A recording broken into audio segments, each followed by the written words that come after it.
am devastated by it. I think the trains are an integral part of New York, and seeing how they function is like seeing the city, the inner workings of the city, which is necessary.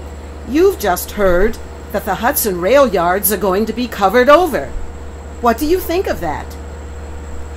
I've never really explored this area, so I don't really have that many thoughts on it, but it's kind of cool. It'd be kind of sad. What do you think of the fact that these rail yards will be covered over by skyscrapers? Will you miss seeing the trains? I will not miss seeing the trains exposed.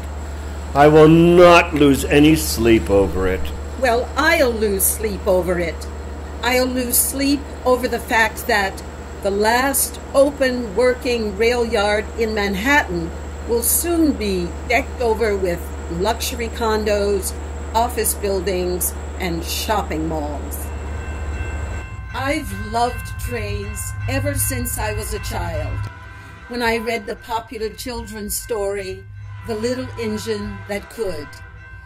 I can still hear the little engine saying, "I think I can, I think I can, I think I can, I think I can," as he successfully delivered toys to the children on the other side of the mountain.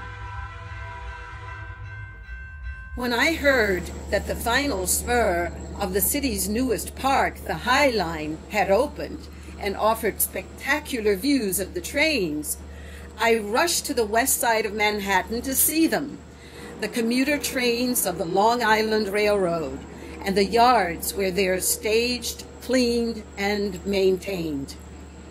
I wanted to see where they live when we're not riding them, What they do in their spare time, where they spend the night. Trains headed for towns like Port Jefferson, Babylon, Long Beach, Oyster Bay. But my favorite was the double-decker that leaves the yards at 4:19 every weekday for Montauk. Not everyone who visits the High Line comes to see the trains. Some visitors turn their backs on them in favor of views of the Hudson River. But here's a gal after my own heart, panning the yards with her video cam, packing the trains in every frame. I never tire of watching the trains move in and out of the 32nd Street Tunnel on their way to and from Penn Station.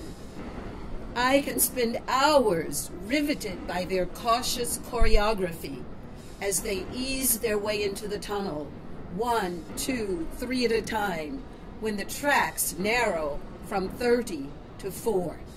I even love the sounds of the trains, the whine of the wheels, the squeak of the brakes, the clack of the tracks. The High Line is all about the rails. The original tracks from the 1930s have been preserved, although they often disappear under thickets of Queen Anne's lace. The guardrails boast a track motif and celebrate the rails. So do the long teak slatted benches and the linear playground whose horizontal beams echo the rails and which children walk on or climb on and under. Children and adults alike delight in the sight of the trains, but they won't delight in them for long. The Hudson rail yards are doomed to disappear. The burial of the trains has begun.